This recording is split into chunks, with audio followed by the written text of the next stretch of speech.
Salut tout le monde, mes élèves, on explique quelques mots interrogatifs. هنشرح أدوات استفهام، بعض أدوات الاستفهام. عندنا أداة الاستفهام كل بمعنى ما أو أي، وتستخدم للسؤال عن نوع أو تمييز.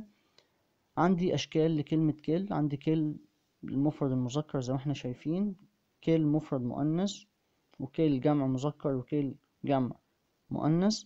إذا جاء بعد كلمة كل اسم بيكون معناها أي. نشوف كده مثلا لو قلنا elle prend le train numéro 310، هي بتأخذ قطار رقم 310.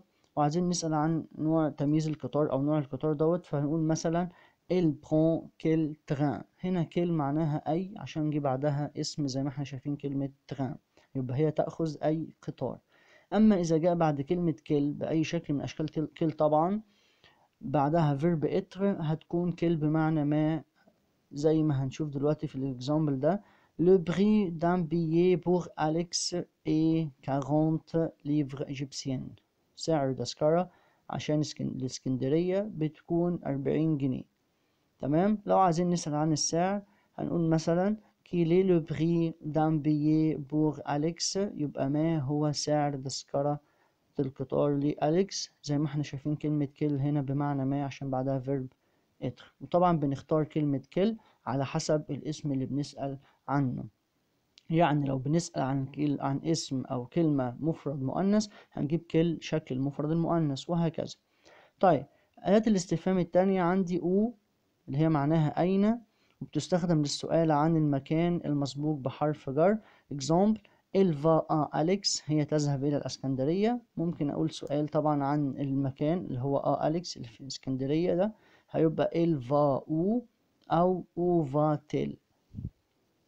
ماشي. ممكن أجيب أداة الاستفهام في آخر السؤال، تمام، زي ما ببدأ بيها في الأول ممكن أجيبها برضو فين في الآخر. ماشي يا شباب، تمام. ندخل بعد كده على les nombres، الأعداد، وكنا خدنا الأعداد قبل كده. تمام. هنا بقى بنكمل الأعداد من أول 200، من أول 200 لحد 3000، 3000. طبعا احنا عارفين ان كلمة 100 يعني 100، فلما نقول مثلا 200 هتبقى 200.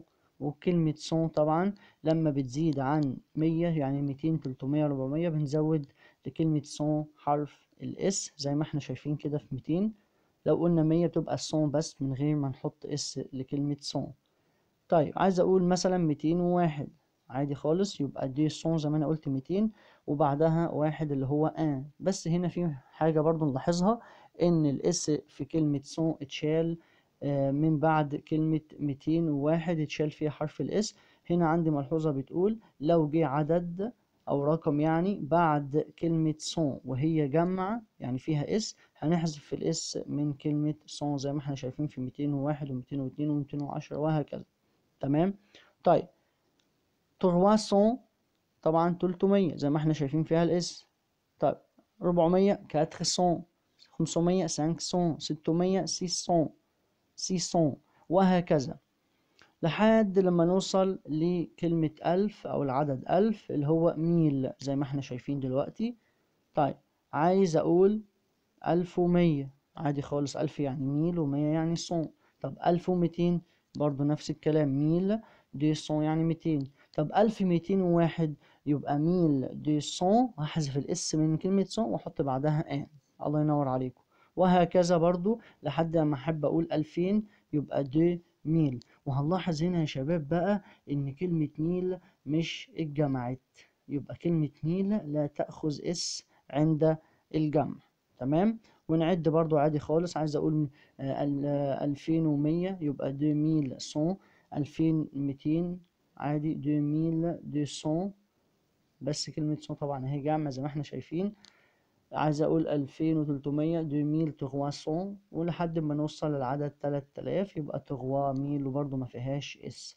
يبقى في الملحوظة اللي في الاخر ان المية، العدد 100 يعني 100 لو اكتر من واحد بنجمعه باس، لو جه بعده رقم او عدد لا يأخذ الاس. ورقم 100000 لا يأخذ اس عند الجمع. وبكده يا شباب نكون خلصنا الجزء الثالث في الدرس إنجار روتير، وإن شاء الله يكون سهل وبسيط. والسلام عليكم ورحمة الله وبركاته.